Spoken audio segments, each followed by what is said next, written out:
Kalau saya katakan pabrik Jepang telah mengeluarkan mobil Lexus 2010, kemudian saya tanyakan kepada Anda, menurut Anda bagaimana mobil Lexus 2010 Jepang bagaimana? Anda mengatakan mobil Lexus Jepang itu warnanya biru, rodanya 9, setirnya 2 atau setirnya 1 di tengah misalkan, betul apa salah?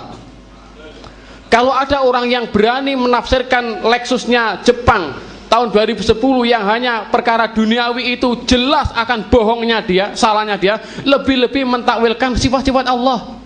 Kok sok tahu Anda gitu tentang Allah SWT?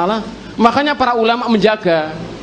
Jadi saya Utsaimin, saya mohon maaf itu guru saya belajar daripada beliau sekitar 2 tahun lamanya. Saya mulazamah sama beliau. Saya Utsaimin orang yang sangat alim.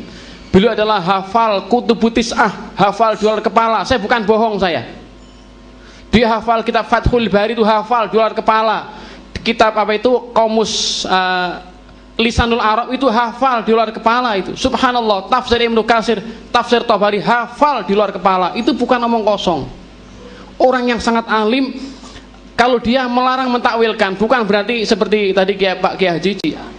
Jadi kalau kita nggak boleh mentakwilkan begini, tahu Allah, tahu sifat, nggak boleh tahu ada arah, kita kan nggak tahu. Misalkan ini kan menafikan arah bagi Allah. Masalah ini, oleh karena itulah masalah penetapan arah bagi Allah SWT, manhaj Ahlus Sunnah sebelum mazhab Asy'ari itu muncul, dia mengatakan tidak menetapkan arah bagi Allah dan tidak menafikan arah bagi Allah. Karena apa? Karena memang banyak dalam Al-Quran yang ditulis oleh Syekh Wahbah, ada buku bagus, bukunya ada di dalam mobil. Saya siap bertanggung jawab atas buku yang saya kutip. Ada kitab judulnya Mabahithul Aqidah fi Suratiz Zumar, tema-tema pembahasan akidah dalam surat Az-Zumar. Ternyata dalam Al-Quran itu lebih dari 200 ayat yang menyebutkan ketinggian dan keatasan Allah atas semua hambanya. Apakah akan kita ingkari hanya cuma mentakwilkan ayat Allah Subhanahu wa taala? Inilah yang kita cukup waspada. Saya tidak berani mentakwilkan sifat-sifat Allah Subhanahu wa taala, maka saya menerima sesuai dengan zahirnya. Allah itu berada di atas arsy-Nya, istiwa kaifa biduni kaif, wala tasbih, wala ta'til, wala tamsil. Allah menjelaskan laisa kamitsli syai'un wa huwas syami'ul basir. Ini yang kami yakini.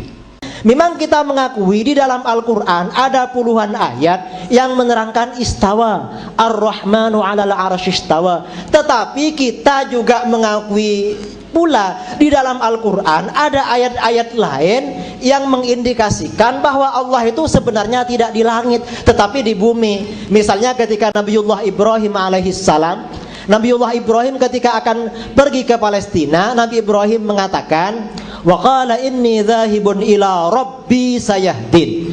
Ibrahim berkata, aku akan pergi mendatangi Tuhanku. Tuhanku akan memberiku petunjuk. Padahal pada waktu itu kenyataannya Nabi Ibrahim tidak pergi ke langit, melainkan pergi ke Palestina. Oh, kalau begitu ayat ini menunjukkan Tuhan ada di Palestina. Karenanya Palestina menjadi rebutan sekarang antara Israel, umat Islam dan Amerika.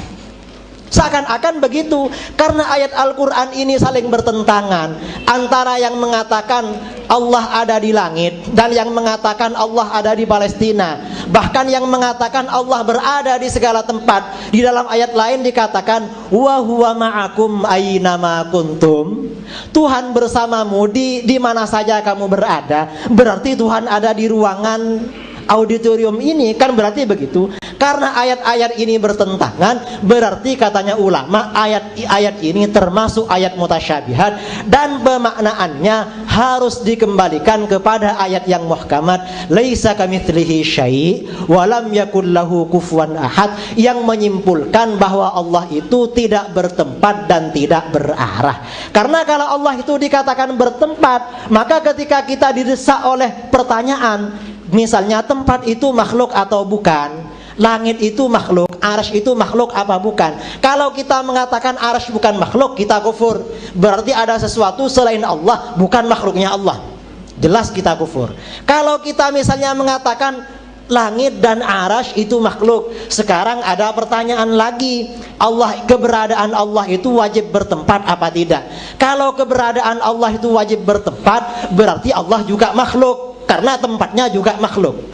Kalau mengatakan Allah itu tidak boleh bertempat, berarti sekarang Kita boleh bertanya, sebelum adanya langit dan arash, Allah ada di mana? Katanya arash dan langit makhluk. Oh, sebelum adanya arash dan langit Allah tidak bertempat. Kalau memang sebelum adanya langit dan arash Allah tidak bertempat, begitu pula sekarang Allah juga tidak perlu bertempat. Bismillahirrahmanirrahim. Alhamdulillahirabbil alamin. Wassalatu wassalamu ala asrafil anbiya'i wal mursalin wa ala alihi wa ashabihi ajmain, amma ba'du. Hadirin yang kami hormati, acara ini sebelum kita mulai acara bedah buku akan diawali dengan pengantar dari penerbit Kalista Surabaya yang menerbitkan buku Madhab Al-Asy'ari, Benarkah Ahlu Sunnah wal Jamaah? Jawaban terhadap aliran Salafi, yang akan disampaikan oleh Dr. Andes Ahmad Ma'ruf Asrori. Kepada beliau disilahkan. Assalamualaikum warahmatullahi wabarakatuh. Bismillah, alhamdulillah, wa syukrulillah, wassalatu wassalamu ala rasulillah wa ala alihi wa sahbihi wa man wala, amma ba'da.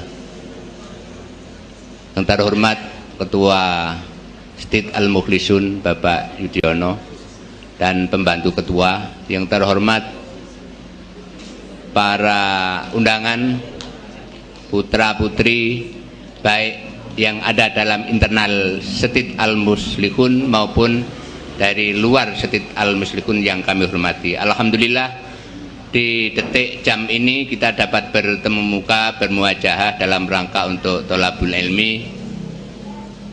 Kalau selama ini kita sering belajar mulai dari ibtidaiyah, sanawiyah, pondok pesantren dan lain sebagainya, kemudian